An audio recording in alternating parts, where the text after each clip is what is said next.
नमस्कार, मैं हूँ आरती और आप देख रहे हैं हिंदुस्तान मेल न्यूज, जिसमें अब होगी मुद्दों की बात सच के साथ।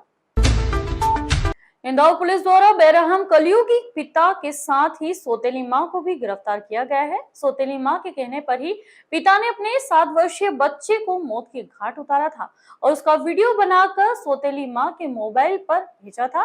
फिलहाल पुलिस दोनों ही पति पत्नी से पूरे मामले में पूछताछ में जुटी है।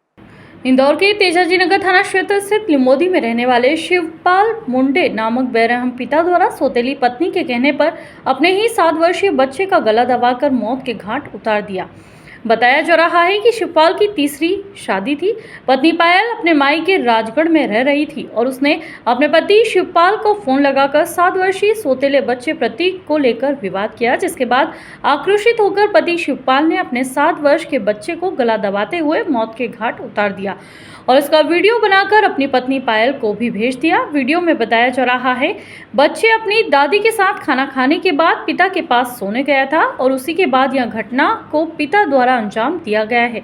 पुलिस द्वारा आरोपी पिता को मोटक्का ढाबे के पास से गिरफ्तार किया गया है तो मां को उसके घर राजगढ़ से गिरफ्तार किया गया है।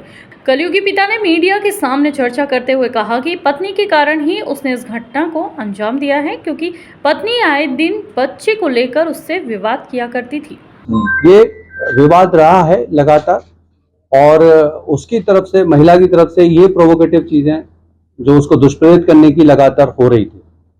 3 माह पूरी उसको एक बच्चे का जन्म हुआ इस शादी से, लेकिन उसके बाद भी वो घर नहीं आई थी और इससे पहले करीबन 3-4 महीने से वहीं है और लगातार ये दबाव था कि मैं तभी आऊंगी जब इसको यहाँ से आप कहीं और व्यवस्थित करते या घटना कारित करने के पूरा स्पष्ट उसमें हमारे पास एविडेंस आया। सेंट मिराज स्कूल की शिकायत लेकर जन सुनवाई में कई पालक पहुंचे। नया सत्र शुरू होने वाला है और स्कूल में टीसी देने के नाम पर वसूली की जा रही है।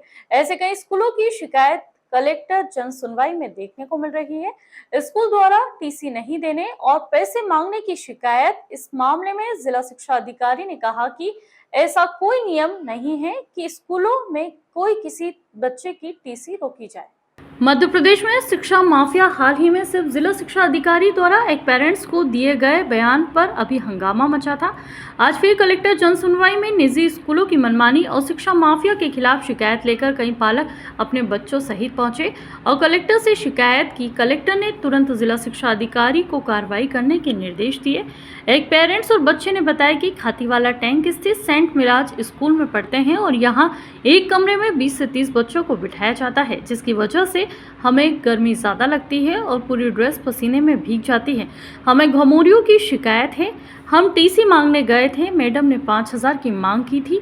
ना देने पर परिजन कलेक्टर और जिला शिक्षा अधिकारी से मिले और कार्रवाई की मांग की।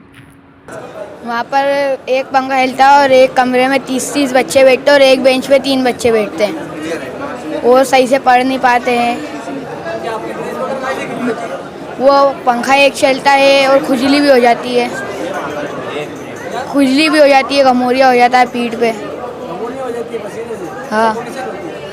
आपने शिकायत करी होगी प्रिंसिपल से, तो कुछ बोले? क्या बोलते हैं? मैम बोलती है कि अभी बाद में करना, अभी पढ़ाई करो, आप पढ़ाई में ध्यान रखो।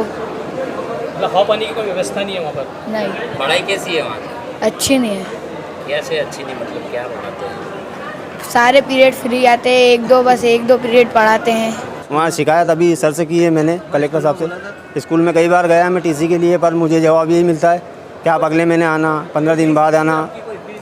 फ़ीस की रसीद में मैंने पेश करी है सर को कि फ़ीस कोई ड्यू नहीं है। मार्च में मैंने फ़ीस दे दी है। कितने बच्चे पढ़ते हैं आपके? मेरे 3 बच्चे हैं। कौन सी कक्षा में? 2 UKG में हैं और एक 8th में। अब आप क्या चाहते हैं इसमें? मैं तो टीसी चाहता हूँ सर कि मैं मेरे बच्चों को अच्छा भविष्य दे सकूँ। पूरी शिवराज कैबिनेट आज द केरल स्टोरी देखने गई। यह जानकारी मंगलवार को कैबिनेट बैठक के बाद गृह मंत्री नरोत्तम मिश्रा ने दी। यह फिल्म देखने शाम सभी drive in cinema Ashok lake view गए। कैबिनेट बैठक में छात्रों की स्कॉलरशिप और मंदिर के पुजारियों को लेकर भी अहम फैसला लिया गया। मध्य प्रदेश में अब 8 लाख रुपए तक की सालाना आय वाले अनुसूचित जाति परिवारों के छात्र छात्राओं को स्कॉलरशिप दी जाएगी। अभी तक 6 लाख रुपए तक सालाना आय वाले परिवारों के बच्चों को ही दी जा रही थी। ऐसे सरकारी मंदिर जिनके पास 10 एकड़ तक खेती की जमीन है, इससे होने वाली आय का उपयोग अब खुद पुजारी कर सकेंगे। बाकी जमीन कलेक्टर को जानकारी देकर नीलाम भी कर सकेंगे। इसकी आय मंदिर के खाते में जमा होगी। गृह मंत्री नरोत्तम मिश्रा ने कहा, पंचायतों में लैंड ट्रांसफर टैक्स नहीं लिया जाएगा। मुख्यमंत्री शिवराज सिंह चौहान ने स्पष्ट निर्देश दिया है कि कोई भ्रम की स्थिति ना रहे। जैसा विषय सामने आ रहा था कि भोपाल के आसपास की पंचायतों में जमीनों के हस्तांतरण पर कोई टैक्स लगाया जाएगा, इस भ्रम को दूर किया है। अगर कोई आदेश निकला भी है तो वह वापस लिया जाएगा। टैक्स कलेक्शन की दृष्टि से अप्रैल महीना महत्वपूर्ण माना जाता है। इस साल प्रदेश में कई सेक्टर्स में पिछले अप्रैल के मुकाबले ज्यादा टैक्स अदा किया है। टैक्स कलेक्शन में सबसे ज्यादा बढ़त अनाज और धान्य से मिली। इसके बाद निर्माण कार्यों के सेक्टर में बड़ी ग्रोथ देखी गई है। अनाज के क्षेत्र में जहां पिछले साल 94.57 करोड़ रुपए का जीएसटी संग्रहण हुआ था, वहीं इस साल अप्रैल 2023 में 181 करोड़ रुपए का जीएसटी संग्रहण हुआ है, यानी 91% तक की बढ़त दर्ज हुई है। इसके साथ ही निर्माण क्षेत्र में प्रगति देखने को मिली है। पिछले साल जहां 60 करोड़ रुपए का जीएसटी संग्रहण इस सेक्टर में हुआ था, वहीं इस साल 112 करोड़ रुपए की राशि सरकार को बतौर राजस्व प्राप्त हुई है, यानी 84% की बढ़त हुई है। अगर संपूर्ण जीएसटी संग्रहण की बात की जाए तो देश भर में बड़े राज्यों में मध्य प्रदेश में सर्वाधिक टैक्स कलेक्शन में 28% की बढ़ोतरी दर्ज हुई है।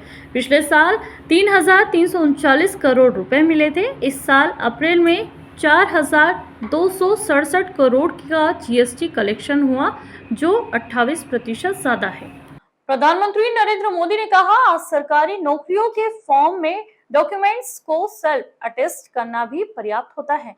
पहले लाइन में लगे रहो, अटेस्ट कराओ, फिर आवेदन डाक से भेजा जाता था। गारंटी भी नहीं होती थी कि आवेदन पहुंचेगा भी या नहीं। आज आवेदन से लेकर नतीजे आने तक की पूरी प्रक्रिया ऑनलाइन हो गई है। ग्रुप सी और ग्रुप डी के पदों पर भर्ती के लिए इंटरव्यू भी खत्म हो गए हैं। इन सारे प्रयासों से भ्रष्टाचार और भाई भतीजावाद खत्म हुआ है। प्रधानमंत्री ने मंगलवार को देश भर के 71,206 नवनियुक्त युवाओं को वर्चुअली अपॉइंटमेंट लेटर बांटे। इन युवाओं की भर्ती केंद्र सरकार, राज्य सरकारों और केंद्र शासित प्रदेशों के विभिन्न विभागों में की गई है। पीएम इस कार्यक्रम में वीडियो कॉन्फ्रेंसिंग के जरिए जुड़े।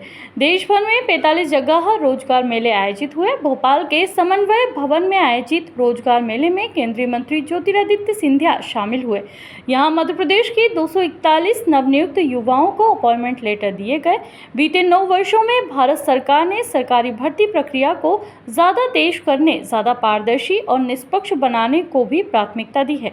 प्रधानमंत्री ने 23 मिनट में 14 सेकंड तक अपनी बात रखी। उन्होंने अपने 9 साल के कार्यकाल पर भी बात की। फिलहाल के लिए इतना ही। ऐसी अन्य खबरों को देखने के लिए देखते रहिए हिंदुस्तान मेल न्यूज और चैनल को सब्सक्राइब करना ना भूलें।